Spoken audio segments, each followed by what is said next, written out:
Hey folks, Jonathan here, road trip time. Pulling up both tanks on the old top dick, and we are headed off to the mountain. We got a long ways to go. Should be working on the other Studebaker, but we've had rain and storms last night. We had storms so far today. It's now there's another storm rolling in. I can't get much done, so as bad as I wanted to drive it, actually yesterday, we got a lot done on it, but just don't have enough. But anyway, we're going to pick up another car, and I'm going to do some video on it, and we'll see how much fuel this thing's going to take. Well, that wasn't bad for 2 tanks, 54 gallons. So let's get headed west.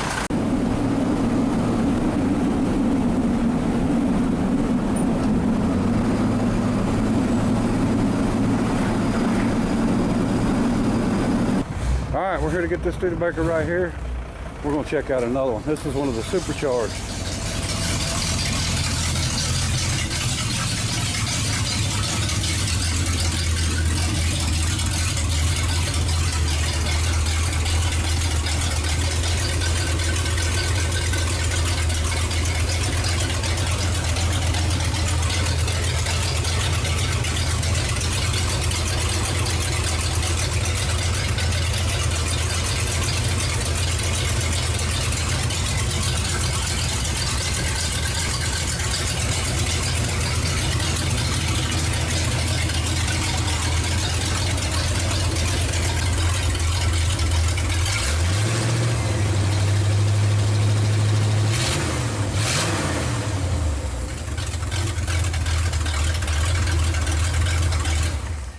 And that's a 283. Yes, sir. It's supposed to be a high nickel block, you know, made in Canada. But the little motor runs good. I think I put 4 spark plugs in it, but it still needs some plugs. It did crank. I even got title this one. Yeah.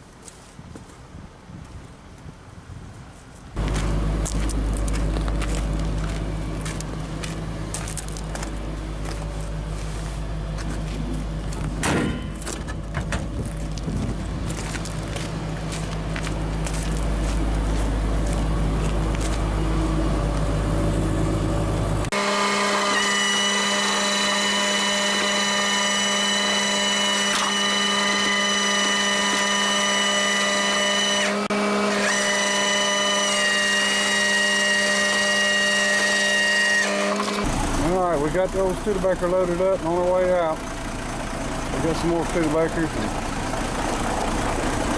well, and a little bit of everything. View it. Alright, let's get home. Okay folks, I'm on my way back with this car, and I'm having some fuel filter issues on my truck. I've got actually 3 fuel filters on this because there was 2 already on this DT466 engine, and I've got a primary and 2 secondaries, but my primary I'm sure is the issue. And I've been calling auto parts stores on the way and nobody's had it, but I finally found it at an O'Reilly's, and I'm happy to get off the interstate and see if I can get it and get a filter wrench and a hose to be able to siphon some fuel and fill the filter up. We can get it on, and I hope it takes care of my problem because it's getting worse and worse. I'm afraid it's going to leave me sitting, so let's see what happens here. So here's what we got. There's my bucket. I drained some of the water off the bottom of the filter earlier. I bought this at a Dollar General. So we're going to get that under it, and then we got a new filter.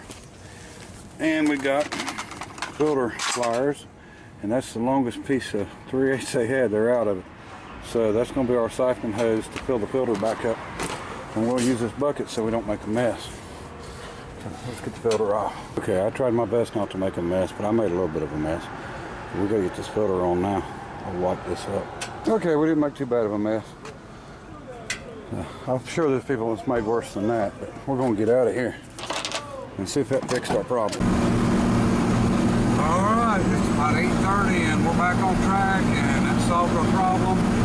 We've got 140 miles to get home, so I'll have to finish this video up in the morning. Sunday night, so Monday morning's gonna come early. I'm rolling on. Okay, folks, we made it home with the 56 Studebaker Golden Hawk. This is kind of a neat car. I still haven't, I don't know. You know, the body's different on these cars, so it is what it is. But I think it's the same as the bullet nose. You know, you either like them or you don't like them. But anyway, a little bit about this particular year and Golden Hawk. This was the only year, my understanding, that they put a 352 PACKARD engine in this car, factory. Now, power to weight ratio was really good, and this was the fastest or quickest car produced in 1956. They actually tested this against the Corvette, the Thunderbird, and the Chrysler 300, and this one, you know, hands down won 0 to 60 and won quarter mile times, and I think the Chrysler 300 beat it just a little bit in top speed, but you know, by just a couple mile an hour. But the 0 to 60 on the Chrysler was actually slower than anything else. So this was, some people say, the first muscle car.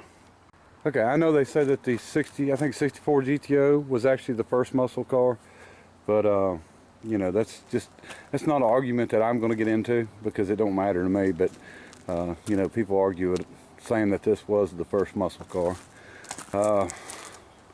Fender is rough, but we've got another one for it. Came with it.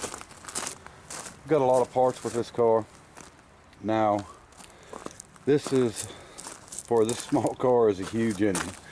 And you can tell looking at it. Now, this was nose heavy. It was a heavy engine, you know, for this car. But the replacement for this, that was supposed to be rated at the same horsepower, was the car that you've seen in the video, the 289 with the supercharger.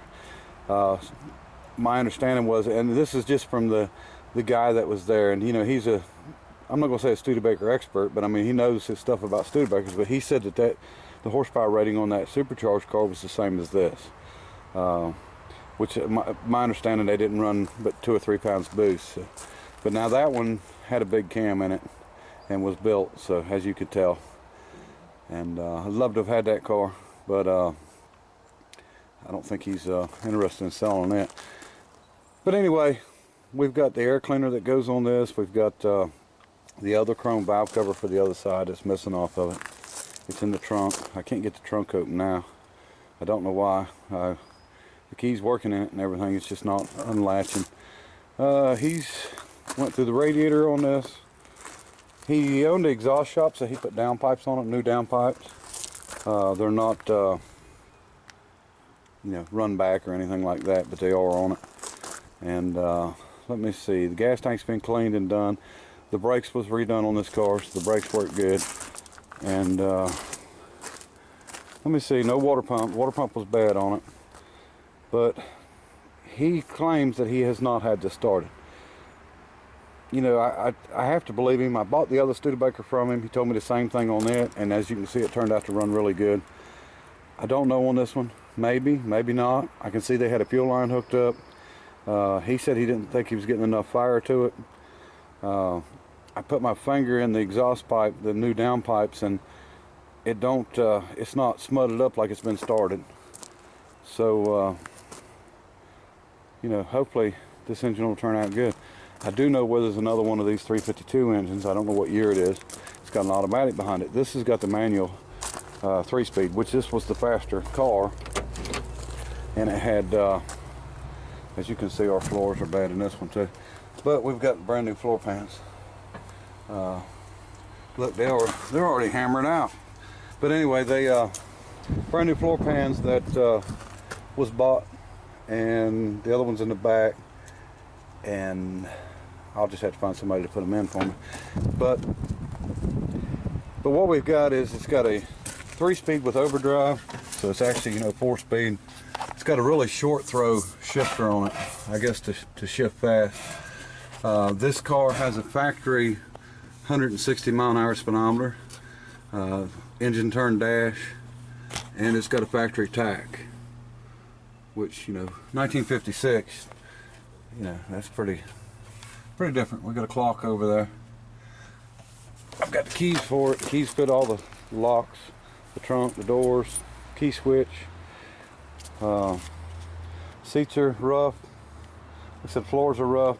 Rockers have got a little rust in them. But you know, like I said, putting the floors in is not a big issue at all. We've got some chrome pieces that's missing. We got odds and ends in the trunk. There's still going to be some stuff that's missing, small stuff. I think some taillight lenses, but they're all over eBay. I've got the rear bumper. I don't have a front bumper. So the few pieces that's missing, you know, could be found. Something that I didn't realize until I was trying to get this trunk open, I was feeling this and it moved. That's actually a fiberglass cap that goes on top. The fin is separate from the body, made out of fiberglass. So that was something new for me.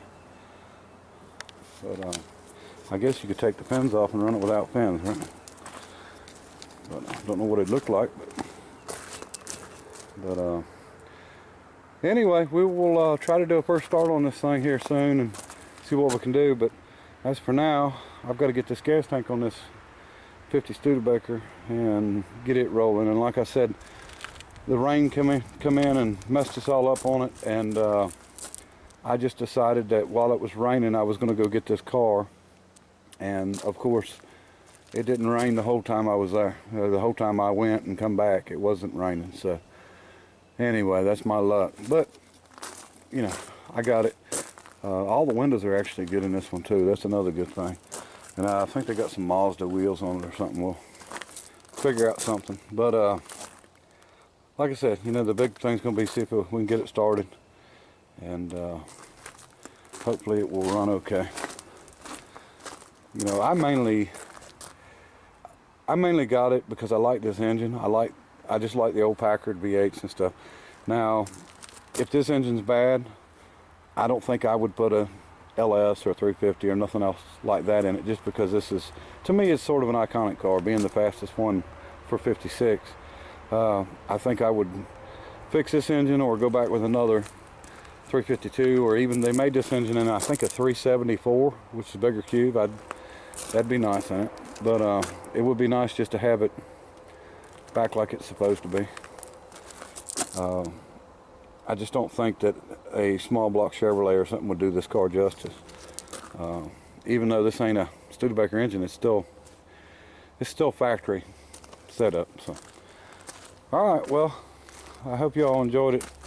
I'm getting ready to jump on this 51 Studebaker, and the video should be out this evening for it.